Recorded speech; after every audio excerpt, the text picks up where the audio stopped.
la señora Dina Boluarte ha demostrado no ser tan buena política como todos esperábamos. Mientras tanto, nosotros nos vamos a ir a un enlace, mientras que esperamos, vamos a estar muy atentos. Karen Santillán nos va a pasar la voz ya cuando estén llegando, así que no nos vamos a perder nada, por supuesto. Mientras tanto, vamos a ir a un enlace vía Zoom con Carlos Fernández. Él es politólogo y docente del doctorado de Gobierno y Políticas Públicas de la UNI. ¿Para qué? Para que nos hable desde ya, mientras que está sucediendo esto es previo al mensaje presidencial. Cambia todo en julio, ¿no? Cambia la mesa directiva y también se supone que la presidenta de la República viene a darle cuentas al país, al Congreso de la República, cuentas al país de lo que ha hecho y lo que va a hacer. Muy bien, bienvenido, señor Fernández, a Exitosa. Buenos días, Karina. Un gusto estar con ustedes. Muchas gracias por aceptar la entrevista. Estamos en tiempos convulsionados, en tiempos donde hay mucha pobreza, donde hemos visto que la gestión desde el Ejecutivo tampoco es buena y del Parlamento ni hablar. Entonces, dígame, ¿qué es lo que se puede esperar de un mensaje presidencial? Primero, ¿el mensaje puede ayudar a recuperar confianza, que es lo que le falta a la presidenta Dina Boluarte? Mira, la situación, como tú mencionas, está muy complicada. La señora Dina Boluarte ha demostrado no ser tan buena política como todos esperábamos. Claro, mejor que Castillo lo es, y creo que cualquiera hasta ahora en el Perú ha sido mejor presidente que Castillo. Pero no ha sabido manejar el tema de la conflictividad social, no ha sabido manejar el tema de nombramientos de personas idóneas para los cargos, como estamos viendo últimamente. Es decir, está repitiendo una serie de errores, incluso del gobierno pasado. La situación económica va empeorando y, y no vemos que estemos mejorando como esperábamos, ¿no? Entonces, muchos plantean, incluso la misma Dina Boluarte planteó elecciones adelantadas, acuérdate, para el 2023, y el Congreso planteó elecciones adelantadas para el 2024. La idea era tener un gobierno de transición de aquí al 26 para que haga las reformas políticas y electorales necesarias para no tener los mismos problemas que hace 7 años, que tenemos 7 presidentes, más de 100 ministros, cambios de viceministros, es decir, paralización del Estado. Para evitar eso, tanto el Ejecutivo como el Legislativo plantearon elecciones adelantadas. Y eso es lo que la población está pidiendo ahora. Sin embargo, tanto Dina Boluarte como el Congreso se han tirado para atrás ante el tema, en el caso de Dina Boluarte, de los muertos, que la podrían conducir a juicios y terminar en la cárcel, y también en el Congreso, que no tienen todavía el control total de las instituciones, que pueda impedir que sus líderes políticos vayan nuevamente a la cárcel. Estoy hablando de Keiko Fujimori, estoy hablando de Vladimir Cerrón, estoy hablando de Luna Gálvez, por mencionar algunos de los líderes que hoy día tienen importancia en el Congreso. Entonces, yo creo que hay una suma de intereses personales y de grupo que están dándonos el espectáculo de hoy día. Pero usted me hace una radiografía de lo que sucede en este momento de la situación peruana, pero un mensaje a la nación tiene la potencia de cambiar, de hacer recuperar la esperanza, la confianza o no.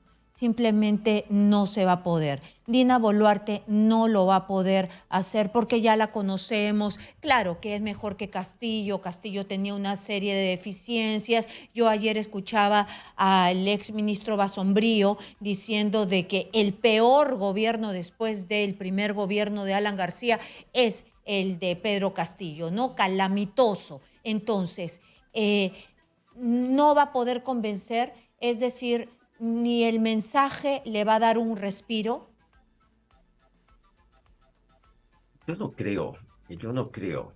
Yo no creo que las palabras solamente pueden cambiar las cosas. Necesitamos hechos políticos, y eso no lo vemos. Vemos más bien errores políticos, ¿no? Ese gobierno de transición que ella nos dijo que iba a organizar, que iba a convocar elecciones adelantadas, todo eso, todas esas promesas que crearon una cierta ilusión en que las cosas podían cambiar, pues han quedado en eso, han quedado en palabras. Y ahora el mensaje presidencial van a ser nuevamente palabras. Yo creo que Palabras. las palabras tienen que ir aunadas, tienen que ir juntas con hechos políticos que reflejen realmente lo que se dice. Claro, entonces a ella ya no se le permiten unas palabras, sino que tiene que verse en la práctica algo que dé resultado y hasta ahora no está dando resultado, parece, ¿no? En el peruano de a pie, lo que ella está haciendo queda como un gobierno mediocre. ¿Cómo usted analiza? Porque a mí me llama mucho la atención lo que ha pasado con la ahora saliente presidenta ejecutiva de salud, ¿no? ¿Qué es lo que ha pasado allí? Porque para mí hemos visto los dientes al más alto nivel. ¿Qué ha pasado? La sacaron del Ministerio de Salud, luego la premiaron con E-Salud, salió con una denuncia que hay que investigar. Mira, hay una serie de especulaciones, como tú sabes. Algunos dicen que en medio de esta negociación en el Congreso para organizar la lista para las elecciones que se están dando, hay intercambio de favores, ¿no? Entonces, a tal partido le damos la presidencia de salud, pero está esta ministra, ¿no? Entonces hay que cambiarla, ¿no? Y preparar el terreno para otro partido político, ¿no? Esa es una primera hipótesis. La otra es que realmente hay casos de corrupción. Todos sabemos que hay una gran corrupción allí que no se investiga, ¿no? Y esta señora Gutiérrez pues ha puesto los reflectores encima y eso va a causar muchos problemas. Pareciera que no era pues una persona que iba a transar con la corrupción, y ese es un problema cuando no se quiere eliminar la corrupción. Y el caso de salud debería estar en el mensaje presidencial porque está reciente y el caso de salud eh, golpea al asegurado que tiene que hacer colas de madrugada, que tiene que después de 2 meses, 3 meses recién recibir la operación que necesita o que va a la farmacia del hospital que le toca y que no encuentra los medicamentos. Debería hacerse una comisión especial para asegurar que se va a luchar contra la corrupción y que se vayan a la cárcel los que se tengan que ir a la cárcel. ¿Eso sería una medida efectiva en el mensaje? Sí, pero el problema es que, digamos, los grupos que controlan esa corrupción están, digamos, articulados, organizados con varios grupos que están en el Congreso de la República, que son hoy día aliados de Dina Boluarte. Entonces no vemos la bandera anticorrupción por ningún lado, más allá de las palabras, ¿no? Y yo veo muy difícil que se pueda recomponer la situación política, porque digamos, esta misma ubicación de la presidenta en un escenario que es acusada por las muertes, donde no se investiga adecuadamente, con organismos internacionales que la denuncian, hace que muchos posibles ministros de buen nivel no acepten ser ministros. Y un momento que cuando se empieza a desprestigiar un gobierno o su presidenta, mucha gente que hubiera estado dispuesta a colaborar con este gobierno de buen nivel no lo va a hacer. Y probablemente ese es un problema que debe tener la presidenta hoy día. Y ha hecho una autocrítica ayer, ¿no? De que que a veces se equivoca en el Sí. nombramiento y que va a corregir. Pero conforme la situación se va oscureciendo en términos políticos, menos personas de alto nivel están dispuestas a aceptar cargos ministeriales.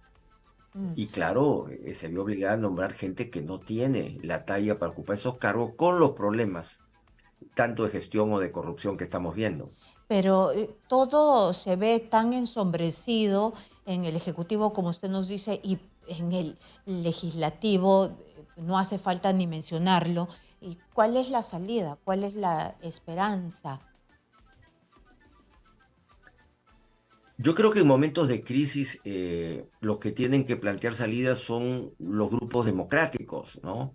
Los partidos democráticos que están surgiendo, los movimientos democráticos que están surgiendo, que probablemente van a presionar desde la calle más temprano que tarde. Ya hemos visto una primera aparición para que se vaya este gobierno, ¿no? Y hayan elecciones libres para cambiar las reglas de juego de este sistema político que ya no funciona bien. Adelanto de Este elecciones, me gobierno dice usted, ¿no? Que esa es la salida. adelantó Eh, elecciones. pero que vendría con la Sí, sí, yo creo renuncia que de Dina Boluarte porque los congresistas que tienen el proyecto de ley en sus manos no quieren irse. no quieren irse porque tienen miedo de ir presos. O sea, primero tienen que controlar todas las instituciones que los están juzgando o los van a juzgar. Estamos hablando de instituciones como el Poder Judicial, que ya controlan, Tribunal Constitucional, que ya controlan, Ministerio Público, que ya controlan, Defensoría del Pueblo, que ya controlan. ¿Qué les falta controlar para no ir presos? Probablemente la Junta Nacional de Justicia y controlar también el Jurado Nacional de Elecciones para las próximas elecciones, ellos seguir en el poder y evitar ir presos, porque aquí hay un problema de temor a volver a la cárcel. A nadie le gusta volver a la cárcel. Y mire usted, jefes de bancadas en el Congreso han estado en la cárcel y pueden regresar a la cárcel. Estamos hablando de Keiko Fujimori, estamos hablando de Vladimir Cerrón, estamos hablando de Luna Gálvez y otros más que están siendo investigados, congresistas investigados.